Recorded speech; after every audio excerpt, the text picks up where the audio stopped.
You're listening to the Dream Team Roundtable on Design in Focus, a new multimedia platform serving CID. CID, Creative, Innovation, Design.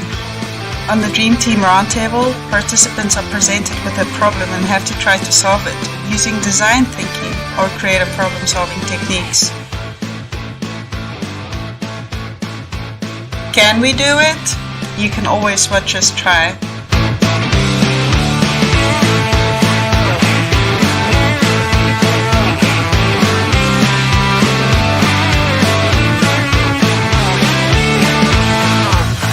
And welcome to the second episode of the Dream Team Roundtable. For this session, we're continuing on with Mike and Tom, who will be explaining a little bit more about the problem that we have so that we can check from a design and innovation perspective what we can do. Hi, Tom and Mike. Hi, Candice. Hi. Glad to have you back on the show again. So, to start with, can you just refresh us about who you are and what you're doing here? Well, I'll kick off then. So, Mike Price. I've got an IT background and a lot of knowledge in the supply chain, and worked for a fashion retailer for 26 years. And in the last couple of years, I've delved into sustainability. And that is why we're now at this table to discuss where technology and sustainability can meet to help the fashion industry, but in reality, in industry. And my thoughts are where design can play a role. Awesome. So my name is Tom Kneefel. I'm a co-founder of Rifa, which is a fashion as a service solution for menswear. Basically, we want to give a circular approach to fashion, and then especially focus on menswear. I do have a background in supply chain as well, so I still have a day-to-day job as a retail consultant in supply chain, but also starting up this company now. And very happy that I can be here again to talk about this important issue that we have, all of us. And both being in supply chain, I guess you're also working with one of the biggest challenges, which is in the supply chain, right? So the production of the fashion and the result thereof. Yeah, exactly. So what you see, of course, is in the retail supply chain that you have this whole chain pushing products from raw materials to consumer, and that's of course the traditional way of consuming, basically. And with the startup, we want to do something different in that. Yeah, well, that sounds fantastic. I think so. The problem that I or the image that I've gotten from the information that we've already talked about is that production is a large portion of the pollution because of all the water that it takes to produce the garments. But yeah, we'll be looking at the systems and the business services, so both from a product and service design perspective. And of course, the fashion as a service, that's where you come in, Tom, and Mike, you with more the production and the creation of the garments. So how do you want to continue? Who wants to go first? Well, let me kick off to say that I think that the challenge is from a sustainability perspective. Number one is the fact that we consume too much. So whatever we're talking about here, we need to take into account that if we keep on consuming as we're consuming, we're not going to become sustainable. So that's number one. However, I think from the other side, when you look at the production and the raw materials that are used, that we're going to have to move away from fossil fuel-based textiles and fibers and more to the plant-based side. And that takes a lot of creativity and how are we going to utilize those scenarios. So that's a big portion of what needs to happen from the materialistic perspective. And obviously, sustainability is not only about the carbon footprint and the water used and the pesticides used, but also the people that produce the raw product need to be given a living wage. So that all plays part in the production side of the sustainability of fashion and apparel in the whole. I think if you look at it from that perspective, there are technologies that can help you become more efficient, but we mustn't use the efficiency to produce more. We must use the efficiency to be able to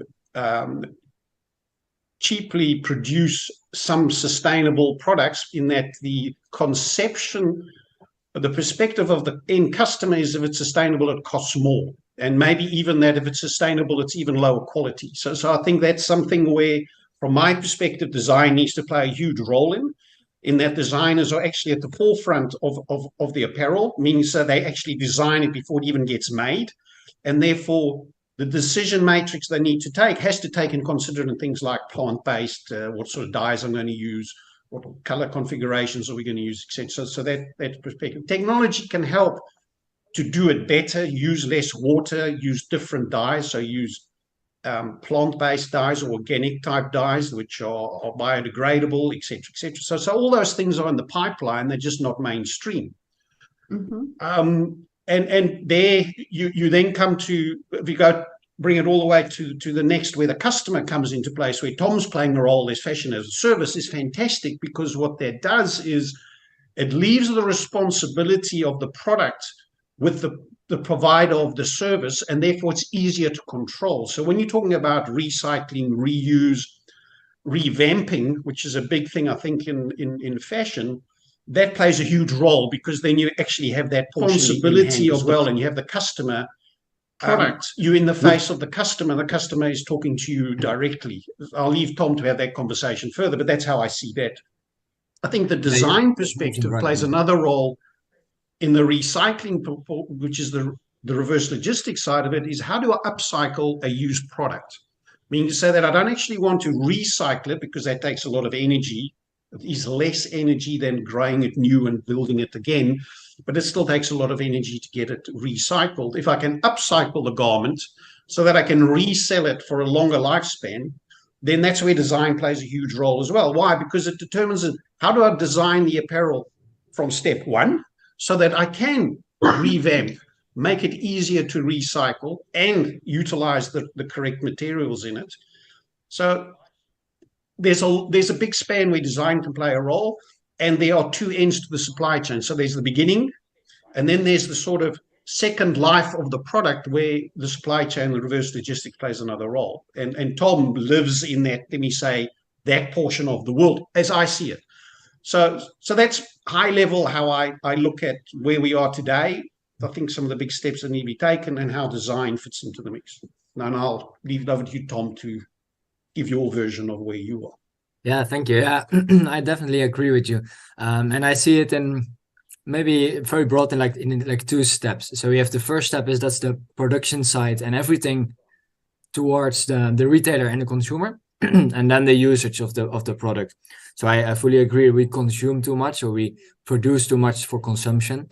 But I like fashion. So I like a good outfit, and I know a lot of people like new clothes now and then, special occasion, but also for a regular day maybe. And that maybe means that you need a new outfit now and then. So that might mean that you want to consume more. And that's where we, I think, hit a difficult challenge. So how are we going to let consumers consume as they want, but in a sustainable way? So we can do that indeed with the sustainable, the provider of the service, and therefore it's easier to control. So when you're talking about recycling, reuse, look how we produce that, and in an efficient and affordable way. But it's also about usage, and how soon do we waste something? So indeed, can we upcycle it, recycle it, reuse it? Vinted is an example for that. Which is used very good as well. So yeah, I think that's so that's how I see it. So you see in the first place the sustainable production, the raw materials, the production side, also the transport across the globe, and then you have the usage part. How do we consume fashion, which is a beautiful thing, in a sustainable way, with as less waste, or actually we can do it without waste, I believe. From a designer perspective, having worked in this industry for quite a long time, I always ask people, if you look around you, how much of what you see has not been designed? So the design industry is big. You know, we're in people's homes, we're next to you, we're everywhere. However, there are limitations because we don't design as we like. We design according to briefs, according to what we are given. So, yeah, I'm sure you guys are familiar with planned obsolescence. So Yeah.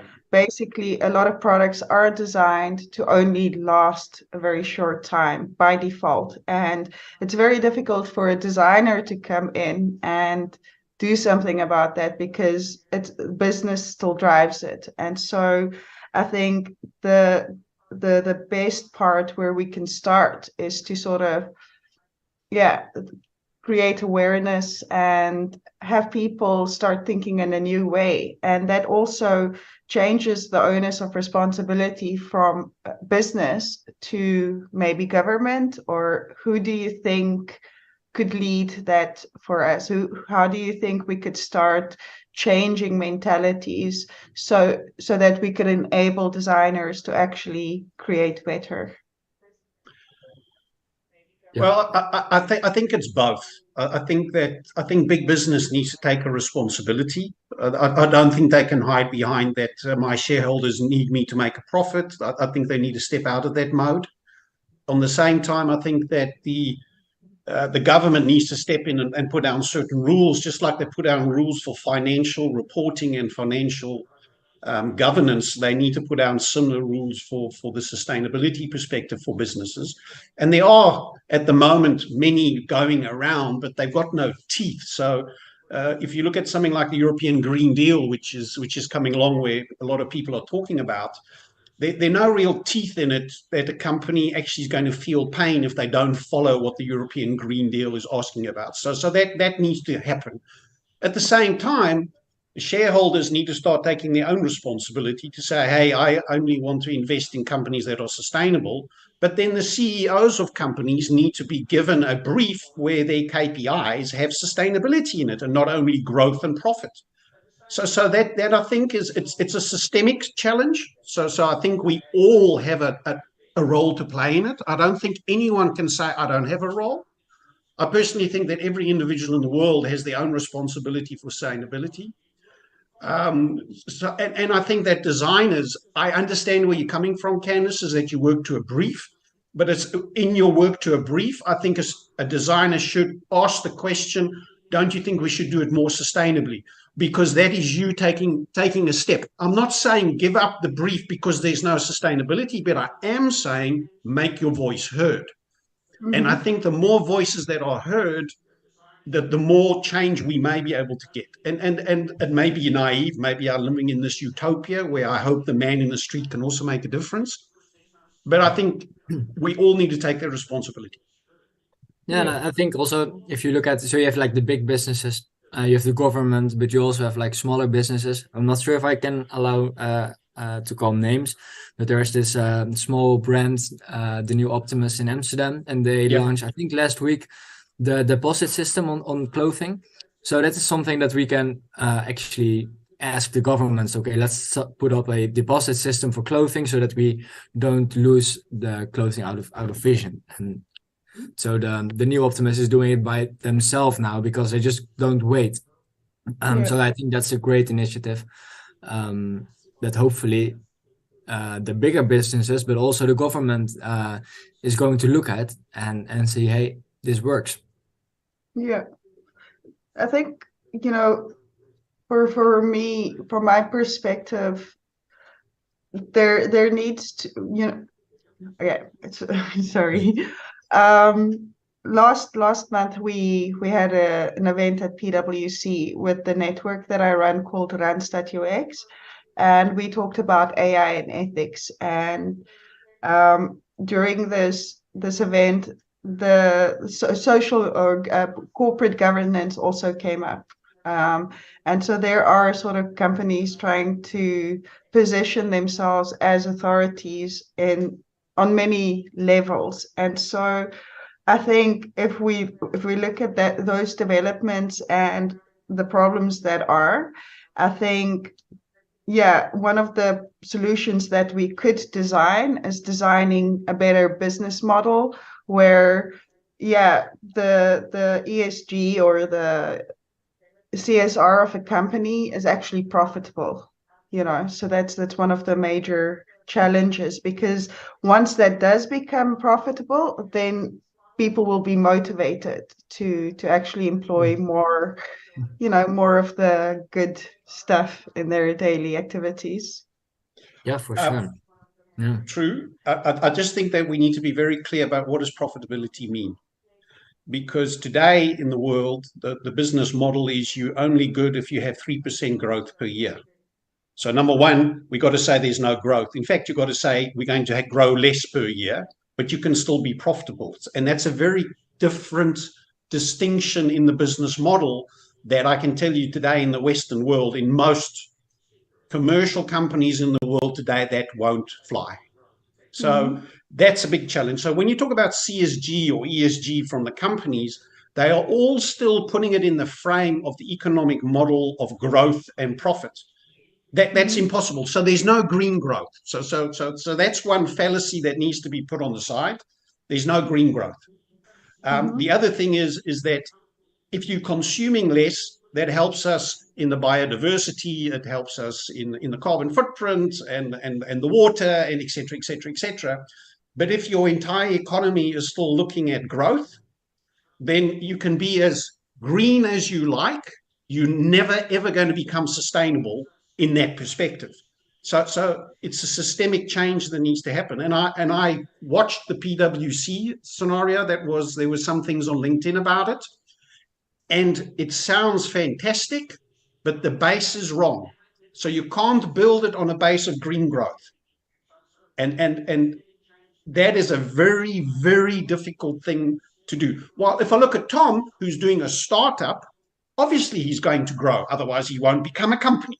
I'm not saying, Tom, don't grow. What I'm saying is that the large guys out there, and let's call some names, you can edit them if you need to, Candice, but let's take H&M as a view where a lot of people are very positive about, hey, this is their message. It is not sustainable, H&M, because you're continually growing 3% per year. Yeah. Not going to happen. I'm sorry. So there's a lot of change that needs to happen. And Are you? Yeah. Do you have a lot of knowledge of business forums? Because I have a couple of questions, but I don't know if you're the right person to address.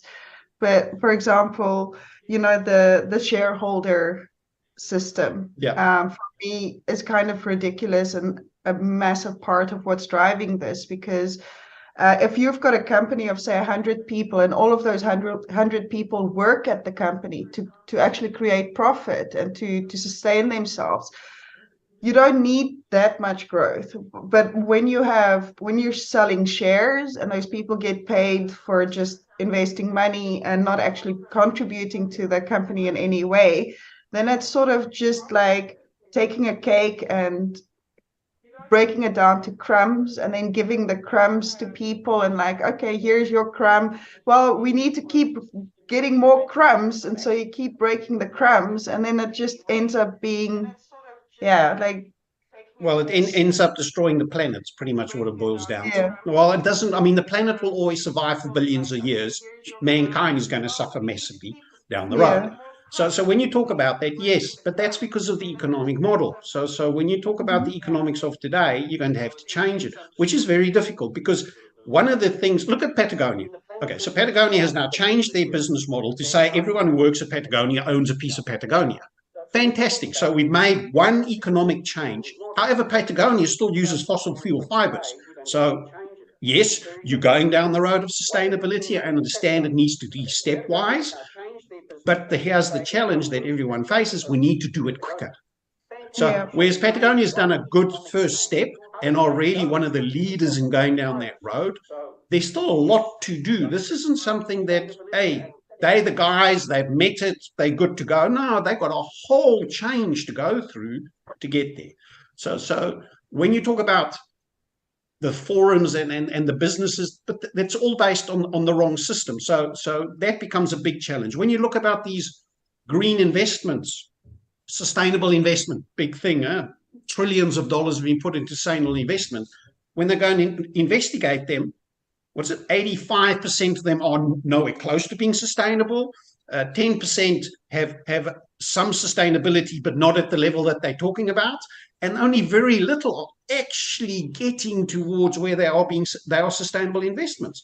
So if you look at that from a global perspective, then you see the big change that is needed. And my hope is that companies like Tom that are in the startup mode, who from the beginning can take sustainability into their business model and matrix, will help us move that needle. And somewhere down the line, us as customers are going to start voting with our wallet, where we start telling companies, you know what, I'm not going to buy your product anymore because it is not sustainable. The challenge you and I as a consumer have is, what is my choice? And there's not a lot of choice. I'll take my 21-year-old daughter who buys fashion from the worst fashion company in the world, our Chinese friends, Shim. Okay, and she says, Dad, you show me somebody who can give me something similar that is close to being sustainable, and I will do it, or you buy me sustainable product and I will wear it, because I, as a 21-year-old earning minimum wage plus a little bit, cannot afford where you are coming from. And I understand that. But she can also consume less. Yeah. Okay. So yeah. And I think that's one of the challenges. That's also, if you look at the business forms, that like the let's call them small sustainable brands, they need some kind of investment to pay and make clothing, for example, or whatever, sustainable technologies, to in the end grow and pay back the debts, for example. But therefore, you need investors to pay your employees, etc. So in that sense, I'm not the expert in business model, by the way, but yeah, I think it makes some sense that you need money. So basically, you need money first, and then it's like a loan, right? No, but I mean that's where the VCs come into the mix, where they need to step up and say, hey, we are actually going to invest in true sustainability. Which, hey, Candice, you said it. If a company is not going to earn money being sustainable, then no one's going to do it. But somebody has to take the first steps, and a lot of your startups are stepping into that void to get it done. But our big corporations have the biggest possibility to get it done because they actually have the funds. They actually have the manpower, they have the technologies, and they have the funds to get it done. And so that is where you hope that legislation... They also have the platform, right? Sorry? They also have the platform. Yeah, so exactly. They're in people's homes, so they can communicate with people better than a startup from Amsterdam that nobody in South Africa might have heard about because they're not online. No, but that's the and every country needs to do it. So this isn't only looking at America to get their shit together, but everyone needs to get their stuff together. But at the same time, and I don't want to get too into the global situation, but the global north has got a lot of change that needs to happen, while the global south needs to grow, because they need to come to some sort of level where they can live sustainably, which means to say that the average income needs to be, there's a number, they say $15,000 a year. Okay, so, well, if you look at the global south, they've got a long way to come, which means to say that the global north's got a long way to change in order to allow them to grow and still be sustainable. And I give an example of the difference that you have. If your sustainable carbon footprint is 1 football field, then somebody living in Holland has 4 to 5 football fields. Somebody living in the US has 8 to 15 football fields. Somebody living in China, where everyone says China's got to stop, is less than half a football field. And the people who live in Africa and South America are less than half a football field. If you look at it from that perspective, then you know where the change needs to happen. Okay?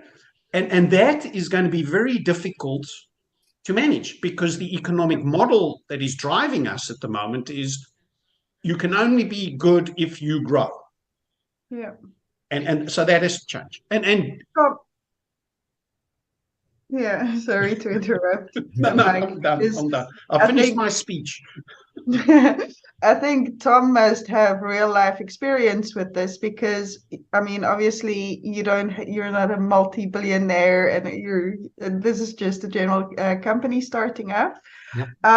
But do you have any experience where it's harder as a small company to actually compete with the larger companies? Yeah, so that's an interesting question. So if you look at smaller companies, obviously you don't have the platform, you don't have the budgets for marketing, for advertisement, and you also don't have the normal reach that a bigger company already has, the branding, etc. So if you look at the impact that you can make on a big scale, obviously it's harder. But on the other hand, and I think it's nowadays better, is that if you're in the right niche.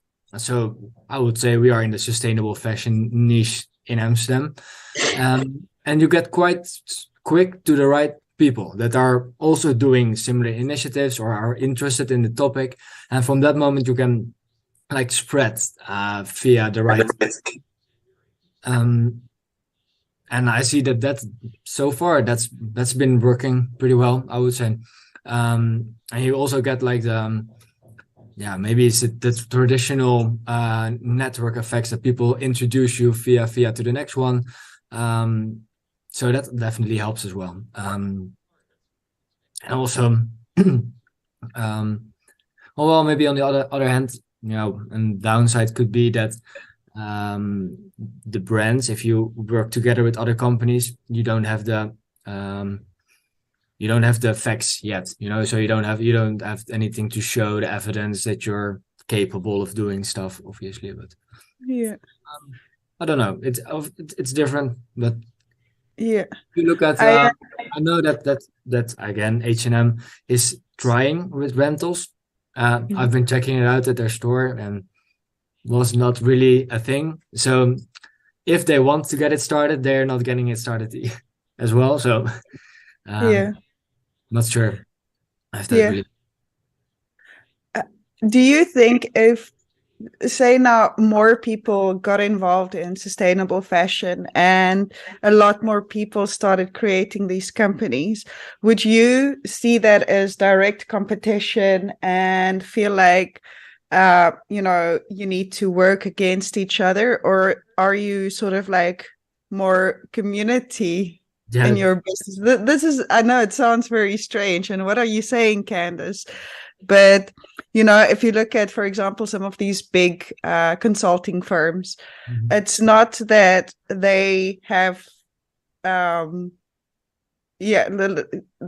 lot of it is independent people standing together working on the same goal, and then they create these massive organizations, which really helps everybody who's who are partners in that consultancy firm to actually have a leg to stand on. So if we thought of fashion companies as consulting companies, and we created like an umbrella, like a platform where the consumer can come and find all of these different companies, do you think that might be able to help?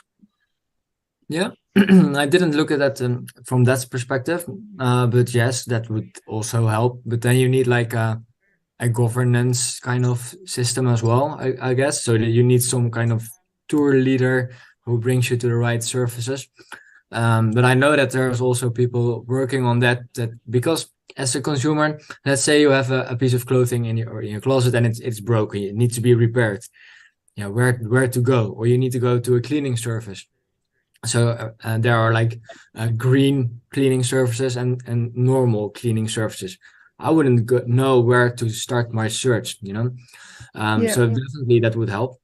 And also, so what I was thinking about first, if you look at new initiatives in the sustainable fashion industry, I definitely see it as a partner and not as a competitor. Maybe not as a competitor yet, because first we need to increase the general acceptance of consumers. So we need to get more consumers in the first place as the sustainable fashion industry, and then we can compete in the next phase. But first we need the consumers on board. Yes. And that's the story, because the story that needs to be told, that we change the system. So I think we all agree on how it should be, but there's a lot of people that don't know, that can't afford it, can't reach it, don't know how to reach it, don't know anything about it, basically. We need that people as well. And that's maybe the biggest challenge. Yeah. Do you have anything to add to that, Mike? Well, I think, the technology is certainly there to get it done. And I don't want to talk about this, but I'll put it out there. So if you look at the impact of ChatGPT in the mix today, and the concerns about AI, but also the good things about AI, I think that in the next year or so that the platforms that you're talking about will actually be able to be sprung up without too much investment, and by people that just want to get it done and don't have the know-how to get it done, but have the passion and an insight as to what they think needs to be done. Is that with that AI type environment, they may actually be able to build it themselves without too much impact or cost that needs to be made. And because we live in the connected world today, that you'll be able to connect to the people that need to be connected to is going to be a lot easier. So I think from a technology is going to help us maybe spread the word quicker than what it's doing today. However, you do need, from where Tom's coming about, how do you coordinate it so that it doesn't become a gold rush type environment where everyone just goes for himself to get rich quick. That's going to have to. You're going to have a different type of mode of working and a different type of business model to get it done. So I think that's really important. I think the generation of my children, so the 18 to 30-year-olds that are out there today, they are waiting for us, our generation, this generation that's today sitting in the driving seats, to get this shit going. Excuse the language. But they are going to have to go from there. But however, they also need to be part of the solution. So that we need to bring the two together in order to get it done. So technology-wise, I think it may actually help us get the message out there quicker to connect to the people out there. But at the same time, we all need to take our own responsibility as well. I remember when I just did a year of economics and a year of business economics, my studies years ago, and we had a case study of the first indestructible pantyhose that was designed. This was in the beginning of the 19th century, and this guy invented tights that were indestructible, and at that time, tights was like a massive industry. I mean, women went nuts for it. It was really like, if you look, I'll share some of the case study later, but, the way women reacted, they needed their pantyhose. And so this guy designed these indestructible pantyhose, and that would, of course, save women a lot of money. They wouldn't buy as much, and his factory was burned down and he was placed out of business. And this isn't a unique case. This happened with light bulbs. This happens on a smaller scale even today, where if a company can't beat the competition, sometimes they will destroy it or they will acquire it to fail it from within. This is the human nature. So essentially, aside from changing the system, we also have to change human nature. What do you think about that? Yeah, I think that's definitely. Now, I'm not sure if you can change human nature. I think we have to evolve somehow, evolution, right? But that's also why I definitely believe that we have to do the online and technology part, but we also have to do the offline part. Because in the offline world, you can connect a bit better. Maybe the 18 years old of today, maybe they can do better online, but I think offline helps as well to see if we talk about fashion again, to see the items, the pieces, the materials, the workers, maybe. Basically, it's teaching. I think the education on sustainability is very important. I'm actually in the range that you were talking about, 18 till 30. So I'm towards 30 now. But I wasn't teach a lot about sustainability. Hopefully they do now, but 10 years ago, not really. No, it's still not something that's mainstream. So from that perspective, well, economics and how shareholders work is. So that's maybe if you talk about where to start, governance/education could be an important pillar. But I mean, Tom, you said it. It's also a social change that needs to happen. So technology is only a tool in a toolbox. The biggest change that needs to be made is a social change. And the social change, hopefully you'll get the economic change going as well. But if the people don't change themselves, where you rightfully said it's very difficult for people to change, you're going to have to evolve. Well, we're going to need a revolution because we don't have time to evolve. So unfortunately, that's where we are today. So that plays a big role in it as well. And I think that social change can be helped along because of the connectivity that the younger generation has today. I think it's going to be very difficult for Mike at the age that I'm at the moment that I'm going to change that much. Not really. However, I still believe that I can do my piece, even if I can't get a company to change, that I can change. And I think that if we all did that and we did it piece by piece. So the change we're asking for isn't everything today. We're asking you to change over the next 7 or 8 years. And the example is 1 week a day this year, I don't eat animal protein. And then next year it's 2 days. In 7 years' time, I'm not eating animal protein. Do we all need to become vegetarians or vegans? No.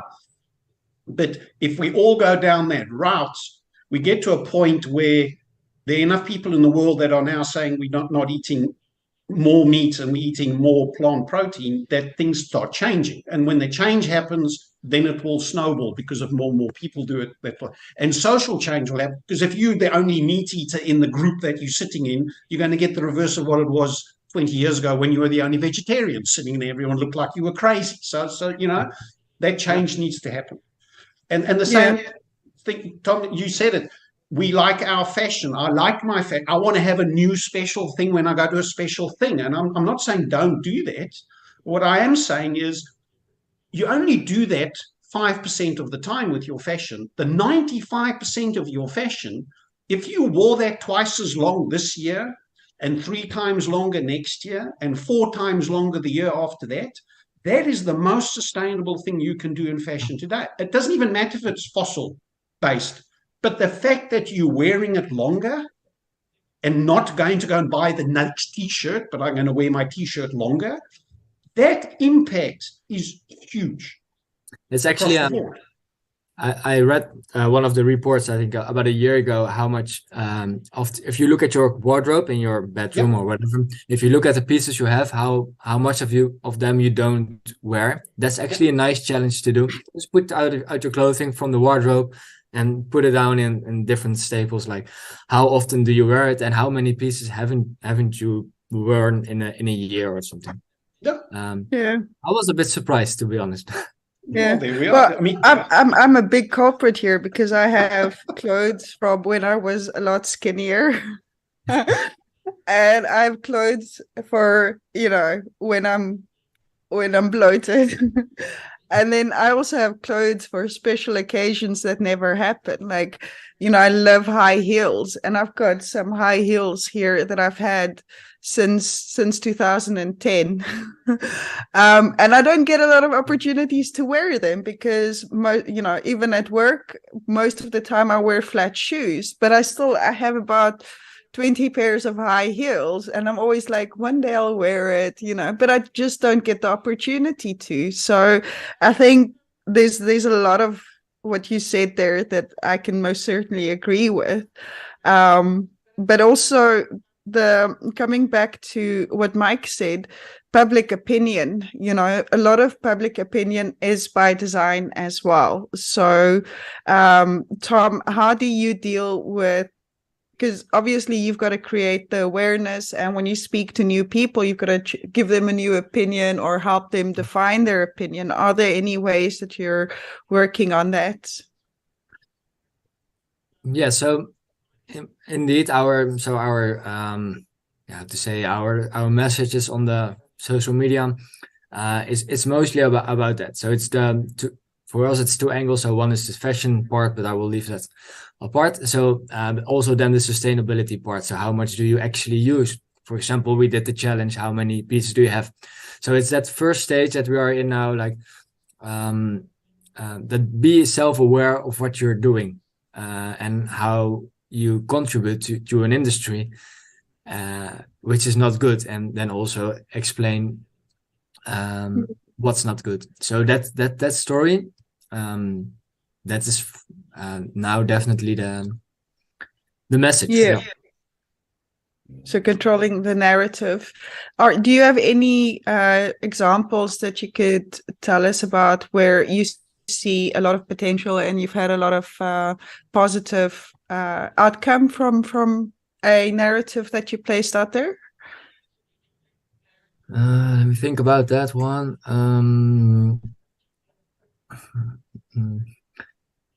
So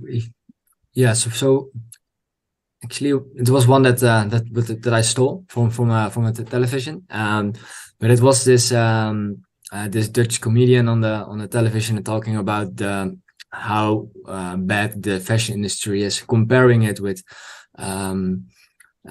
maybe Mike knows the numbers better, but the fashion industry was more polluting than the air freight and the ocean freight together. Yeah, correct. It is.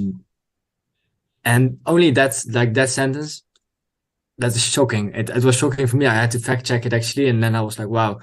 And then telling that to other people, and they are also like, "Whoa, that's crazy." Yeah. So it's that kind of numbers. Basically that's it. The numbers are so immense. That so presenting people with reality, with the facts, is shocking enough to maybe get them to change. Yeah. That's well, I mean, you think about it. We produce 100 billion garments a year. 8 billion people live in the world today, but we produce 100 billion, of which, depending on which number you want, between 15 and 30% are never sold. So talk about waste. That just there. If we can get large corporations to buy less because they're not selling, I'm not even saying you're going to sell less. All I'm saying is don't buy the stuff that you may not sell. That's already a challenge. I mean, just that saving is huge. And if you look at the materials used, and that, Candice, you brought it up, we produce things so that they break. Well, the European Union is working on things where electronics and white goods need to have a life cycle of a minimum of, I don't know, 5 years, and you have to have spare parts for 10, so you can at least repair it for the next 10 years. That's a huge step forward. Mm-hmm. And that's, I mean, if you just look at the fashion industry, I mean, the fashion industry isn't 100 billion garments, but that's all we produce worldwide. 1% is recycled. Of that 1%, 60% of that 1% go to secondhand, and the rest is, most of the rest is burnt, so it isn't even recycled. But that's also a quality thing, though, isn't it? Exactly. Like you mentioned Shein, and I've shopped there as well, because they actually copy designers, so their products looked designed, but the quality is so bad. It's horrendous. I got a pair of pants once, and I took it out of the bag, I put it on, and the button just fell off. It wasn't even sewed on properly. I got another pair of pants, it had a hole on the side. And so the quality, and this isn't even Shein. If I go to certain bigger companies, when I lived in Portugal, I used to hate it because there wasn't a lot of options. We could shop at Zara or at C&A, and C&A had terrible fashion for me. And Zara the fashion was okay. It's not my taste, but it's such shit quality for the price. Now, Mike, coming from South Africa, I don't know if you are like me, but we used to get better quality. Like, or maybe that's just my youth, but I remember, you could complain if stuff broke. You could say, I want my money back. Here it's like, you wanted it, you should have checked it. No, but there you said it. In the past, the quality of the garments produced was higher. The length of the cotton used was longer. So I'll give you an example. We cannot make a circular cotton economy, a fashion environment without a waste, because you can only recycle long fiber cotton 2 to 3 times. So cotton has a life cycle, and it is 2 or 3 recycles in it. So that's the biggest challenge. However, if you do what Tom does, where Tom says, hey, I'm as a service, and therefore his garments can spend longer on the rail because people aren't wearing them every day, and therefore I can extend the life cycle of them. And if Tom buys higher quality goods because he knows that, number one, people are going to take them, hopefully people are going to utilize them longer because it stays in fashion longer. Or let's just take a white blouse, a white business shirt where people say, oh, I need a good one because it's got a nice collar and I want to wear it with a bow tie and a tuxedo. You know that's always going to be done. If you do high quality cotton and number one, you use it a long time and then you recycle it and you can reuse it again, that is a perfect scenario. But after the second one, the cotton is going to be so short that you're going to have to incinerate it or do something else with it, make it into, I don't know, insulation. So give it another. But is that possible? Like, so yes. Transforming the waste. That happens today. So Volvo and a lot of the cars use old carpets, and I think they use other, I must need to find out, but they've got other recycled products that they use in the insulation of their cars. So it does happen today. It happens in the building industry where they're making insulation out of recycled materials. Fantastic. So there are solutions for it. But the stuff that we get from China and the fast fashion, you can do nearly nothing with it because it falls apart. You can't even make rags from it to clean because it falls apart in the bucket. So you know that you need to stop making poor quality products. That's what needs to happen as well. Yeah. And obviously then we can go back to the system that needs change, because let's say you need a nice white shirt with a bow tie for a nice event. You know maybe that you're not going to wear that one every week, maybe once a year with Christmas or whatever. Yeah. A wedding now and then. Are you going to invest like 100 to 200 euros, for example, instead of buying one for 40 euros? And then there's the quality pricing stuff. So that's also a thing. If we take into account waste into the price, like the damaging thing, you might be more willing to pay a bit more for a better item that keeps its value as well. Yeah. Well, if we started paying the true price of products, instead of then fuel and coal and iron and steel will cost a hell of a lot more. But we don't pay the true price of products. So that's something that also needs to change.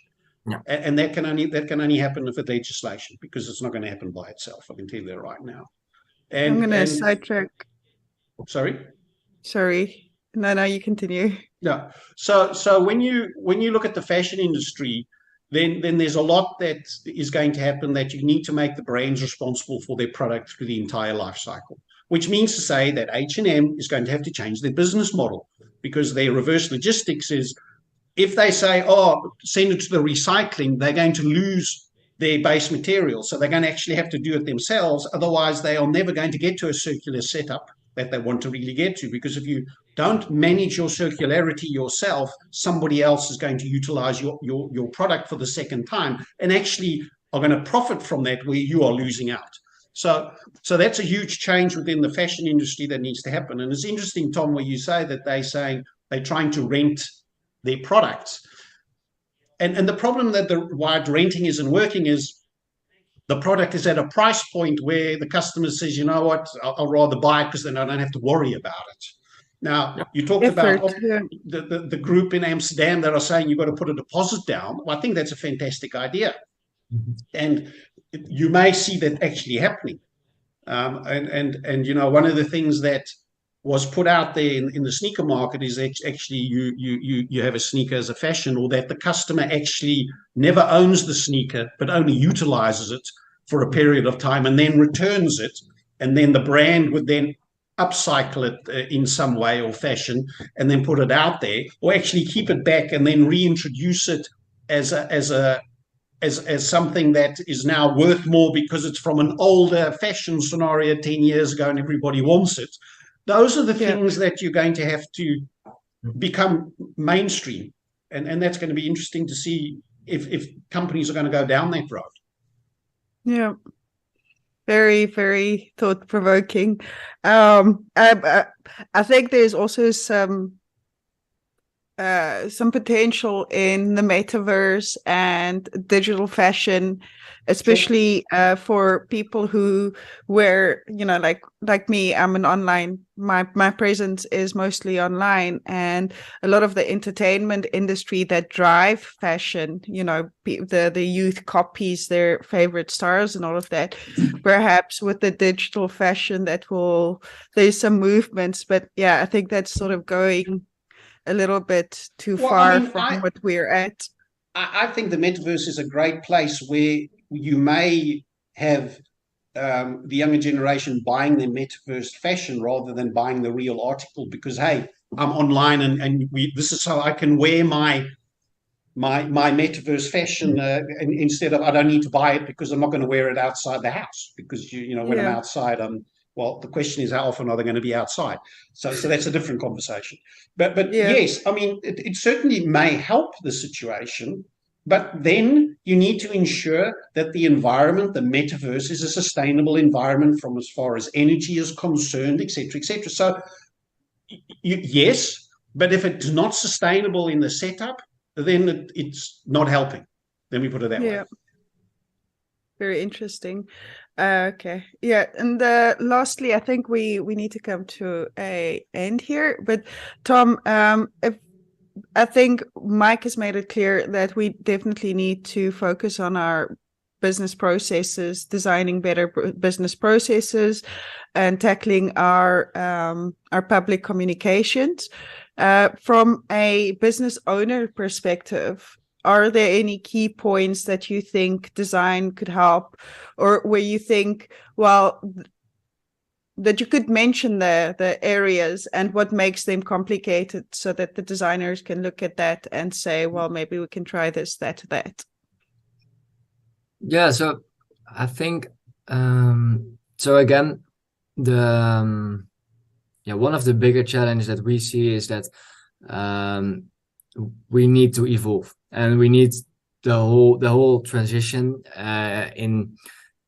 towards a sustainable future, the whole new economy, etc. That story and that convincing, basically, I think that's where design comes in, because you as a designer know how to control the mind, basically, or how to tell a story in the right place. Well, maybe not control it, but you know what I mean. Yeah. You know how it works and how you interpret things.